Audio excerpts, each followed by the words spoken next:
Today I'm going to be tearing down and replacing an iPhone 6 LCD.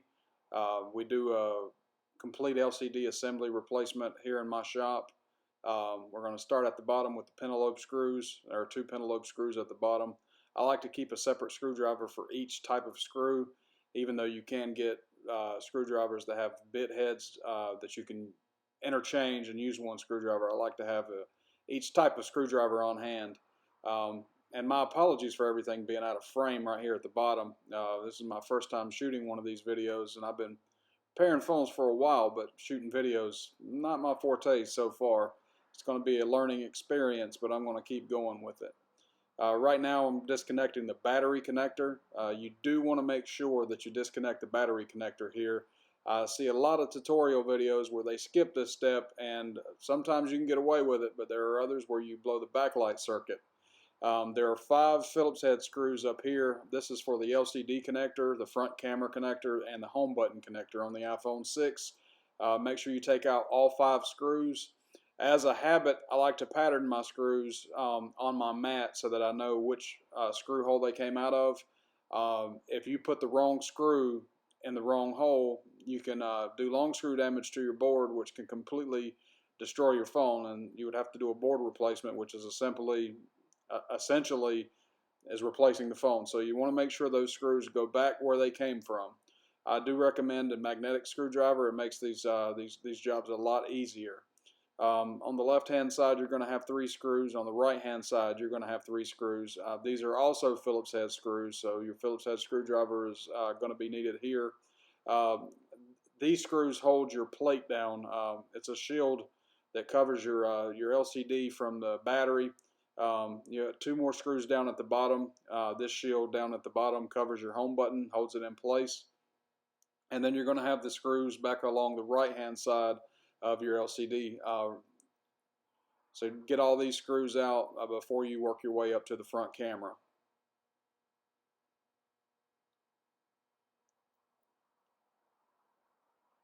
Again, I like to pattern my screws based on where they came from so that I can go back later and know exactly where the screws go back in. It's not as big a deal with the bracket. Once the screen comes off of the phone, you're not going to destroy your board with putting the wrong screws in the wrong place, but you may come up short some screws if you have a screw that needs to be put in a certain place. And again, here I was out of angle or out of frame unintentionally. That is something that I've already learned that won't be a problem going forward in these videos. But there are some screws here up top to hold your front camera, your ear speaker, and your proximity sensor in place. You take those 3 screws out and carefully, very carefully peel your front camera off of the screen, because you're going to have to transfer that to a new screen. You do have to be very careful because the ribbon cable here is paper thin, and you want to make sure that you get that off of there without tearing your microphone off or tearing the proximity sensor off. And down at the bottom, you do have to transfer this plate to the new screen as well. I like to take a flat blade and slide it underneath the home button connector. Again, you have to be very careful, because if you slice through that ribbon cable, you have no more Touch ID when you do decide to move on to the next screen. It can be replaced. You can get home button function back if you do replace this bracket, but if you do destroy the original bracket, there's no more Touch ID going into the next phone.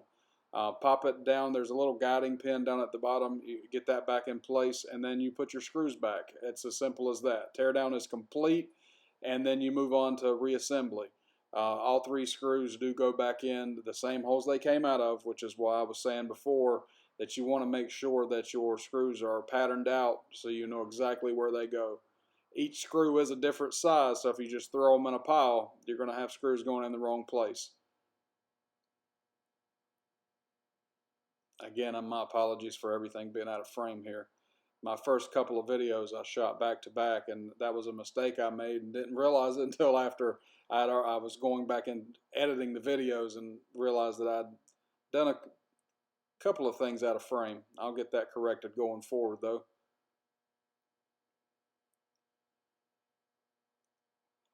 As a practice for myself personally, I don't know why I do it this way, but I always put the home button back on before I put the front camera back on. Putting the front camera back on is my least favorite thing to do when I'm doing these repairs, and I always do it last. Putting the home button back on first doesn't really matter. You can do the home button or the camera first. I just usually put the home button back on. Make sure you feel that home button click into place. If you don't feel it click, it may not have connected, and then you have to tear it down again if your Touch ID isn't working or your home button isn't working. It's just a little connector, and you can usually feel it snap once you've successfully got it in place. Now take tweezers and pop this little, it's a film that covers your adhesive where your front camera goes. Got to be careful not to pull the whole adhesive off. Sometimes the little film doesn't want to come off the way it's supposed to, and you just got to be careful not to pull the whole adhesive off, because it really helps here where you're putting your microphone in place. There is a little guiding pin, and there's a hole above the microphone to where that you can put the microphone in place. Guides it in place. Pull the plastics off the previous screen. These little plastic pins that hold your proximity sensor down, pull those off if your new screen has those. Otherwise, it's going to double up and it won't fit. And then you put your ear speaker on there. You line your ear speaker up with the holes. Pull the front camera over the ear speaker and make sure all the pins line up. And then you just put your 3 screws back in place.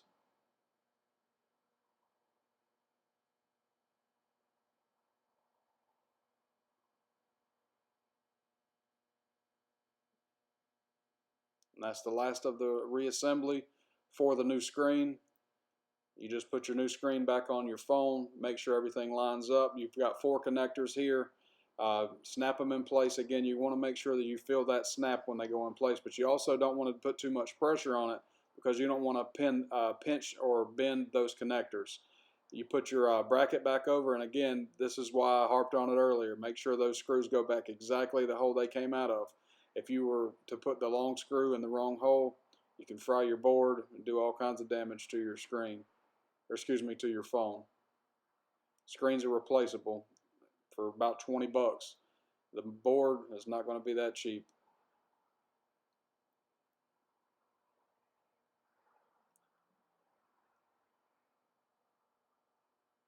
One more screw in this bracket after this one, and you're essentially home free. The only thing left is to plug the battery back in, put the battery connector on your phone, line up all the teeth along the top and the sides, snap your phone shut, power it on.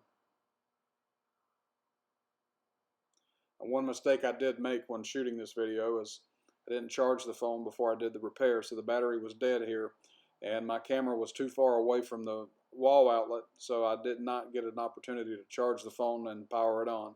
The repair was done successfully. The phone charged for about 15 minutes, and it did turn on. No issues there. Again, that's going to be something that we fix going forward. I had a 3-foot charge cable, and I was 6 foot from the wall outlet. This repair is done. Essentially, you put the pentalobe screws back in the bottom. That keeps your screen from, if you drop it, it keeps your screen from just popping out of place. I have seen customers try to do this repair themselves and leave the screws out. They drop their phone, their screen just falls out, and then eventually just rips those cords out, those cables out. And that's the end of this repair video.